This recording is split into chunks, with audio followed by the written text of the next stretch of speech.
안녕하세요. 랭킹스톡입니다. 모두들 추석 잘 보내셨나요? 오늘은 제가 내러티브 앤 넘버스 S워드 다모다란 교수님이 쓰신 가치평가에 관련된 책을 한번 읽어봤습니다. 일단은 제가 읽어본 결과 이 책은 제가 굉장히 일단 추천을 한번 드리고 싶어요. 일단 가치투자를 지향하시는 분들은 전부 다 한번 읽어보셨으면 좋겠습니다. 그리고 내용이 좀 방대해서 제가 이 책을 읽고 느낀 점 및 책에 대한 설명을 1부와 2부로 나눠서 한번 설명을 해보려고 합니다. 일단 1부에서는 이 책에서 쓰는 현금 흐름 할인법에 대해서 설명을 조금 드리고, 그 다음에 이 책에서 이야기하는 스토리로 가치 평가를 하는 거는 어떤 것인지 한번 그거에 대해서 이야기를 조금 해보고요. 그 다음에 그거에 대한 예제로 제가 테슬라를 이 책에서 이야기하는 스토리로 한번 가치 평가를 해봤습니다. 일단은 이 책에서 사용하는 가치평가 방법은 현금 흐름 할인법입니다. DCF라고 하죠. DCF. 간단합니다. 일단 요거의 개념은 다들 익숙하실 거예요. 지금 현재 내 돈이 얼마가 있는데, 예를 들어서 100만원이 있는데 내가 이거를 기대 수익률을 연 8%로 잡았어요. 그러면 여기다가 1년 후에 이 돈은 얼마가 됩니까? 곱하기 1.08을 하죠. 8%면 그럼 108만원이에요. 그죠? 자, 그러면 현재 가치는 1년 후에는 108만원이 되고요. 2년 후에는 어떻게 돼요? 여기다 한 번 더 곱하면 돼요. 2년 후에는 여기다가 곱하기 또 1.08 한 번 더 하고요. 그죠? 그럼 얼마가 되겠죠? 그 다음에 이거를 계속 곱해 나가면 n년 후에 얼마가 되는지 나올 거잖아요. 그죠? 그럼 요 개념이 익숙하실 거라고 생각을 합니다.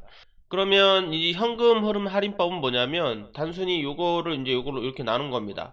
요거를 이쪽으로 이렇게 옮겼어요. 이쪽으로 옮겨서 이렇게 n년 후의 가치를 1 플러스 기대 수익률의 n승으로 이렇게 나눴습니다. 그리고 이 기대 수익률이라는 말을 단지 할인율이라는 말로 바꿨을 뿐이에요. 이걸 어떻게 생각하시면 되냐면 1년 후에 얼마가 현재 가치 100만원이 될 것이냐, 이거를 생각하시는 겁니다. 혹은 n년 후에 혹은 10년 후에 얼마가 현재 가치의 100만원이 될 것이냐, 이겁니다. 그럼 이거 아까 만약에 할인율을 8%로 잡아버리면요, 기대 수익률하고 똑같이 1년 후에 얼마가 현재 100만원이 되나요? 뭐 단순하죠. 1년 후에 108만원이 현재 가치로 따지면 이건 100만원 밖에 안 된다. 요거예요. 이거를 이제 가치평가의 방법으로 쓰는 겁니다. 그래서 요거의 현금 흐름 할인법의 변수는 뭐가 있나요? 변수. 가정해야 할 변수는 두 가지가 있는데요. 하나는 n년 후의 가치, 미래에 이 기업이 벌어들일 돈이 얼마가 될 것인가, 이거를 일단 추정을 해야 되고요. 두 번째로는 할인율을 얼마로 할 거냐, 다른 말로 하면 기대 수익률을 얼마로 할 거냐를 정해야 됩니다. 이 두 개를 잘 정하면 우리가 그 기업의 적정 가치를 구할 수 있다는 거죠. 자, 그러면 한번 이거를 숫자로 한번 예제를 다시 한번 봐볼게요. 자, 할인율을 8%로 잡았을 때 제가 한번 그 1년, 2년, 3년 지나가는 동안 이 가치가 얼마나 줄어드는지 한번 봐볼게요. 현재는 100만원인데 이 돈이 할인율 8%로 생각을 해보면 10년 뒤에는 가치가 어느 정도밖에 안 되는 거예요. 46만원 정도밖에 안 되는 겁니다. 절반 이상으로 떨어져요. 절반 이상으로 떨어져 버립니다. 그죠? 그러면 이거를 이제 다시 되새기면 어떤 말입니까? 우리가 현금 가지고 있으면 이득이 아니라 현금 10년 동안 가지고 있으면 그 가치가, 현금의 가치가 반토막 난다는 말이랑 똑같아요. 반토막. 그죠? 현금 들고 있으면 안 된다는 얘기입니다. 현금 들고 있으면 안 된다라는 얘기고요. 자, 그 다음에 요거를 이제 변수가 두 개였잖아요. 할인율이 하나 있었고, 그 다음에 또 하나의 변수는 n년 후의 가치입니다. n년 후의 가치. 그래서 n년 후의 가치를 얼마를 이제 줄 것이냐에 대한 이야기가 이제 이 책의 주요 내용인데요. 스토리로 이거를 풀어나가는 거죠. 근데 저는 단순히 이거를 성장률 개념으로 해가지고 한번 그냥 이건 단순 계산으로 해본 겁니다. 그래서 어떤 기업이 8% 연 8% 성장을 하는데 할인율을 내가 8%로 잡았어요. 그러면 현재 가치가 뭐 100억이라고 하죠. 현재 가치가 100억인 회사인데 성장을 해요. 8%씩 성장을 하죠. 그럼 1년, 2년, 3년 지나면 쭈쭈쭉 해서 10년 뒤면 15억의 가치를 가집니다. 근데 이거를 현금 흐름 할인법으로 하면 이 215억의 가치는 현재 가격으로 환산해버리면 그냥 100억이에요. 100억. 기업 가치는 100억입니다. 이 말인즉슨 내가 이 기업이 현재 가격이 지금 시가총액이 100억이라고 하면 성장률 8%라 예측이 돼도 할인율을 내가 8%로 잡으면 10년 뒤에도 이 기업의 가치는 100억밖에 안 되니까 사실 사면 안 된다는 거죠. 사면 안 된다. 현금 들고 있는 것보단 낫습니다. 현금은 반토막 나지만 이 성장을 8% 하는 기업을 가지고 있으면 내 돈의 가치를 유지를 할 수 있죠. 돈의 가치를 유지를 할 수 있지만 뭐 더 플러스는 안 된다는 얘기죠. 현금 들고 있을 때보단 낫습니다. 그러면 다시 성장률을 조금 더 높게 잡아볼게요. 15%, 30% 이렇게 잡아볼게요. 그럼 15%로 잡으면 현재 가치가 100억이었을 때 10년 뒤에는 404억이 되고요. 그 다음에 이거를 할인율 8%로 계산해보면 이거는 187억입니다. 이렇다는 말은 현재 내가 만약에 시가총액이 100억이라 그러면 지금 적정 100억이라 그러면 현재 가치가 100억이지만 성장률 15%고 할인율이 8%라는 얘기면 현재 시가총액이 100억이더라도 사면 10년 동안 한 80%, 87% 정도는 먹을 수 있겠다. 2배는 먹을 수 있다. 2배. 이 정도는 먹을 수 있다라는 얘기고요. 자, 그 다음에 성장률이 30% 정도 되면 어떻게 돼요? 마찬가지로 6배 정도 먹을 수 있다. 6배. 6배 정도 먹을 수 있다라는 계산인 결과가 나옵니다. 할인법을 적정 가치를 계산해서 어떤 식으로 사용되는지 느낌을 아시겠나요? 자, 그러면 우리가 이제 실제로 이제 해야 될 거는 이걸 정하는 겁니다. 할인율과 10년 후의 가치를 우리가 매우 정확하게 이거를 추정할 수 있다면 우리가 굉장히 정확하게 기업의 가치를 평가할 수 있겠죠. 그럼 먼저 할인율을 한번 볼게요. 할인율을 얼마를 하는 게 과연 좋을 것이냐 이걸 한번 봐볼게요. 자, 일단 이 할인율이라는 걸 한번 봐볼게요. 이 할인율이라고 하는 거는 일단 무위험 수익률, 무위험은 뭐 3년 미국 채권의 금리 정도 뭐 이 정도 될까요? 뭐 한 2% 정도 나올 거예요. 여기에 알파 정도라고 생각하면 됩니다. 이 알파를 근데 실제적으로 뭐 어떤 논문이나 뭐 이런 자료들을 보면 이거를 진짜 복잡하게 막 구해놔요. 복잡하게 막 구해놓는데 사실 뭐 그것도 다 이런저런 추정들이 다 들어간 거고요. 제가 생각했을 때는 그냥 내가 먹고 싶은 수익률, 내가 이거 지금 주식에 투자하잖아요. 근데 그냥 기본 내가 2%는 먹어요. 또 채권에 투자하든 뭐 2% 정도 먹는데 주식이라는 건 위험자산이잖아요. 위험자산이니까 내가 어느 정도 더 먹어야 이 주식에 투자를 할까 라고 생각하시는 게 편할 것 같아요. 그래서 할인율이라는 건 내가 먹고 싶은 기대수익률하고 같다. 기대수익률하고 같다고 생각하시면 되고, 내가 무위험 수익률이 2%니까 한 6% 이상은 더 먹어야겠다. 이 정도 생각하시면 한 8% 정도 잡으면 되고요. 그죠? 아니다, 난 더 먹고 싶다. 나는 주식하면 한 10%, 15%를 먹어야 되지 않냐 하면 뭐 진짜 15% 주셔도 됩니다. 중요한 거는 이제 N년 후에 또 가치예요. N년 후의 가치를 어떻게 예측하냐에 따라서 또 기업의 적정 가격이 엄청나게 달라질 거예요. 그래서 책에서는 이런 얘기를 합니다. 일단은 이 옆에 그래프는 기업의 라이프 사이클, 성장 곡선입니다. 그래서 기업이 스타트업부터 시작해가지고요. 뭐 초기 성장, 그 다음에 중기 진짜 성장, 그 다음에 성장이 이제 무르익었을 때, 그 다음에 성장이 이제 정체, 그 다음에 하락기 이렇게 해서 기업의 라이프 사이클이 이렇게 지나간다고 하는데요. 일단은 어느 정도 성장이 멈추고 기업의 이익이 숫자로 보이기 시작할 때 어느 정도냐면 기업이 어느 정도 성숙했죠. 성숙한 기업이 됐습니다. 이 정도 라인이 될 거예요. 이 정도 라인이 되면 숫자로 보일 겁니다. 재무제표로 이 기업이 과거에는 얼마를 벌었고 뭐 영업이익률은 어떻게 되며 세금은 얼마나 내고 있으며 뭐 이런 게 다 나올 거잖아요. 재무제표. 그리고 거의 비슷할 겁니다. 성숙한 기업들은 거의 비슷할 거예요. 그래서 그러면 이제 요 정도 되면 숫자가 다 나오니까요. 이 숫자가 다 나오니까 이것들은 추정이 됩니다. 왜냐하면 어떻게 추정하면 되냐면 이거는 앞으로 다른 사업 비즈니스 모델을 새로 추가를 안 했으니까 과거에도 이 정도 뭐 100억을 벌었으니까 앞으로도 100억을 벌 거야. 과거에도 한 8% 정도 성장했으니까 앞으로도 8% 정도 성장할 거야. 이 정도가 추정이 되죠. 추정이 되고 애널리스트들이 굉장히 쉽게 이거들을 다 앞으로 예측치들을 다 이제 나옵니다. 그러면 이거는 꽤 쉬워요. 뭐가 쉽냐면 이제 그 가치 평가를 하기가 꽤 쉽죠. 숫자 아까 현금 흐름 계산법에 N년 후 가치하고 할인율만 넣으면 딱 적정 가치가 나오잖아요. 이런 기업들은 쉽습니다. 여기는 쉬워요.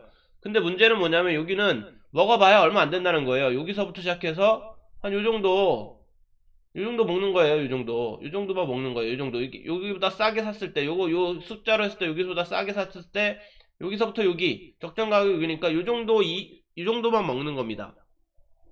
그러면 중요한 거는 여기는 이제 사실 여기도 크게 먹을 수도 있지만 여기보다 이게 딱 눈에 들어오는 거 어디를 먹으면 우리가 돈을 많이 벌 수 있을 것 같아요. 제가 생각했을 때는 여기 먹어야 될 거 아니에요. 여기 이렇게 쭉 성장하는 거, 쭉 성장했을 때 여기 먹으면 대박일 거잖아요. 근데 여기는 문제가 있어요. 여기는 또 문제가 뭐냐면 이익 추정이 잘 안 돼요. 왜냐하면 재무자표상으로 숫자가 안 나옵니다. 숫자가.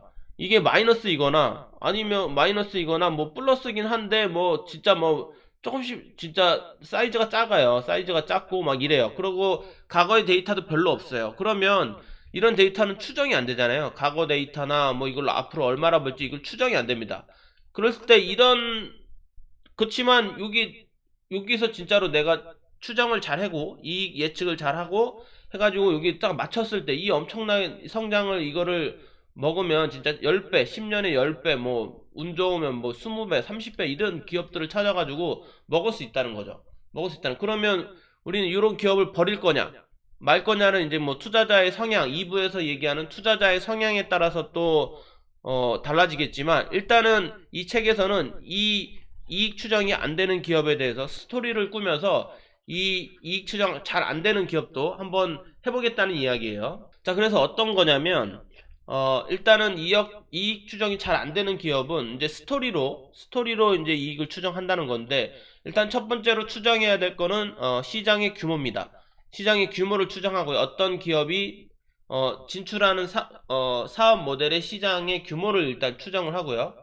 추정을 하고, 이 시장 중 이 기업은 몇 퍼센트를 먹을 건지, 마켓시어를 한번 또 추정을 합니다. 그 다음에 이 회사는 요 섹터에서 이 산업에서 매출액이 어느 정도 증가할 거다. 이것도 추정할 수 있겠죠? 추정할 수 있겠고, 그 다음에 이 회사는 보통 요런 뭐 제조업 섹터면 영업이익률이 한 10% 정도 나오고, IT 섹터면 영업이익률이 보통 20% 나오니까 뭐 보통 이 회사는 영업이익률이 어느 정도 나올 거다. 이것도 추정할 수 있을 거고요. 그 다음 세금 추정할 수 있을 겁니다. 세금 뭐 벌어들인 돈이 어느 정도면 나라마다 뭐 30%일 수도 있고요. 40%일 수도 있고요. 뭐 이런 거 추정할 수 있을 거예요. 그리고 이런 성장을 유지하려면 매해 벌어들이는 돈에 얼마를 재투자를 해야 될 거냐. 요것도 간단하게 또 수식에 의해서 계산을 할 수 있을 거예요. 자, 이 책에서는 예제도 나오는데 지금은 뭐 넘어갈게요. 어쨌든 요 정도를 추정을 하면, 추정이 몇 개죠? 이 정도를 추정을 하면, 내가 이 회사가 매해 얻을 수 있는 이득이 나온다. 이득이 나온다는 거예요. 근데 추정이 조금 많기는 합니다. 추정이 6개예요. 6개. 조금 많기는 한데, 어쨌든 이런 과정을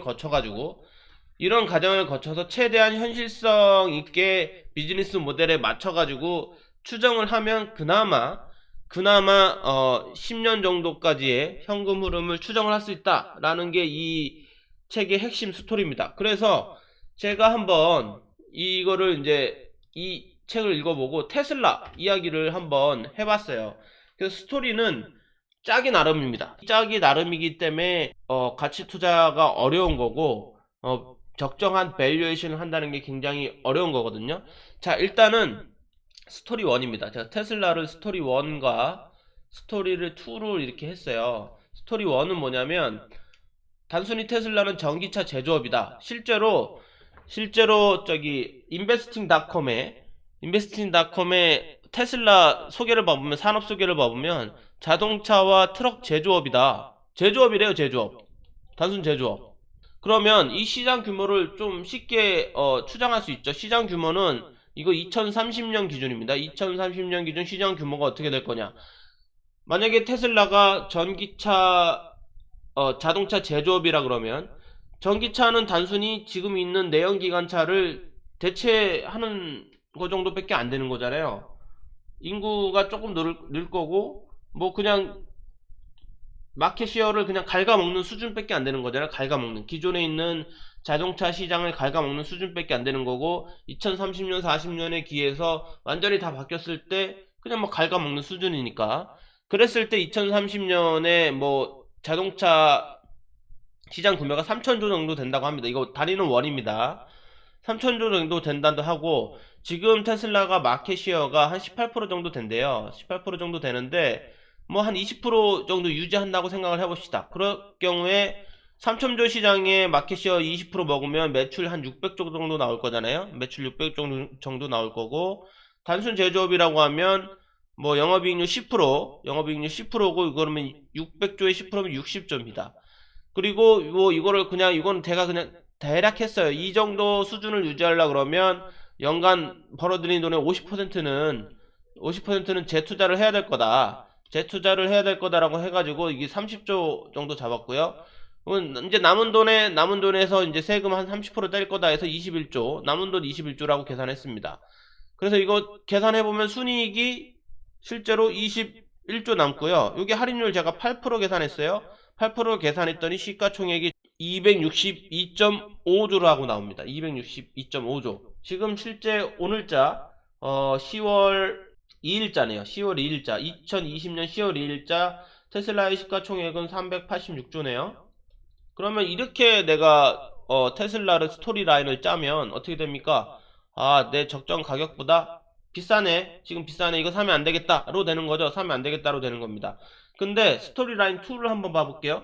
스토리 라인 2는 테슬라를 종합 모빌리티 겸 AI 겸 뭐 이것저것 다 갖다 붙인 거예요. 그래가지고 테슬라도 이제 전기차 제조가 시장 규모가 3천조예요. 3천조인데 이게 봐봤어요. 전기차 인프라 시장은 요만큼 된대요. 10조 8천 5,590만 달러. 이거 뭐 대충 계산해보면 1경원 정도 돼요. 엄청나죠. 1경원 전기차 인프라 시장 엄청 크고요. 지금 실제로 테슬라 뭐 전기차 충전소 같은 거 다 만들고 있죠. 그 다음에 AI 자율주행 다 하고 있죠. 350조 시장 정도 된답니다. 그 다음에 빅데이터 한 440조 정도 찾아봤습니다. 이 스토리를 만들 때는 최대한 현실에 맞게끔 그나마 조금 이게 너무 허무맹랑하게 전기차 제조 시장이 지금 현재 3천조 정도 되는데 뭐 갑자기 그냥 나는 몰라 전기차 시장 그냥 1경원 2경원 할 거야 이렇게 하면 사실 말이 안 되잖아요. 그래서 최대한 현실의 반영에 맞게끔 기사들이나 이런 걸 전문가 영역에서 마켓 시장을 분석한 거에서 최대한 해놓은 겁니다. 자, 그럼 배터리 시장은 555조, 자동차 물류 유통, 저 배터리도 만들고 있고요. 그 다음에 이게 테슬라가 자율주행이 되면 이게 테슬라가 자율주행 되는 차를 가만 놔둘 리가 없잖아요. 이거 이제 택배로도 쓸 거고요. 뭐 배달의 민족 뭐 다 이게 이런 걸로도 쓸 거고요. 다 쓸 겁니다. 그랬을 경우에 자동차 로지스틱스에 관련된 시장은 한 620조 정도 되고요. 차량 경유 시장, 택시 시장이죠. 택시 시장 같은 거 우버 이런 거 다 날아갈 수도 있어요. 다 날아갈 수도 있고 얘네가 다 잘 되면 그냥 얘네 차 테슬라가 그냥 차량 공유도 하는 거죠. 택시도 하는 거죠. 남는 차로. 아니면 내가 산 테슬라 차가 내가 안 탈 때는 그냥 택시가 되는 거고요. 뭐 자율주행 되니까. 이 시장이 한 1500조 정도 된다고 합니다.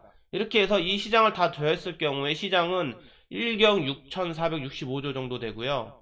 마켓시어를 그냥 똑같이 잡았어요. 뭐 어느 정도 될지는 모르겠지만 한 20% 정도 된다고 가정했을 때 벌어들이는 매출은 3293조 정도 되고 영업이익률은 여기서 10% 잡았습니다. 만약에 전기차 제조업이 아니라 이런 전기차 AI, 빅데이터, 물류 유통 이런 거는 영업이익률이 더 나올 수도 있어요. 근데 뭐 조금 보수적으로 잡았습니다. 여기서는 보수적으로 잡았습니다. 그러면 3,300조 정도 되고요. 실제 벌어들인 돈이 재투자율 50% 세게 잡았어요. 165조 정도 되고 세금 30% 떼고 나면 115조 남습니다. 그랬을 경우에 115조에 할인율 8% 하면요. 시총이 1437조가 나옵니다. 이렇게 내가 스토리라인을 짜면 어떻게 됩니까? 지금 이 테슬라의 가격이 싸 보이는 거예요. 그죠? 싸 보이는 겁니다.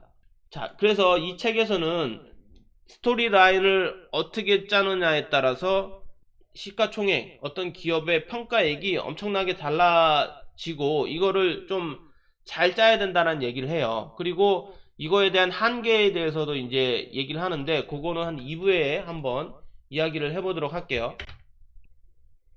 구독과 좋아요는 영상 만드는데 큰 힘이 됩니다. 감사합니다. 모두들 성공 투자하십시오.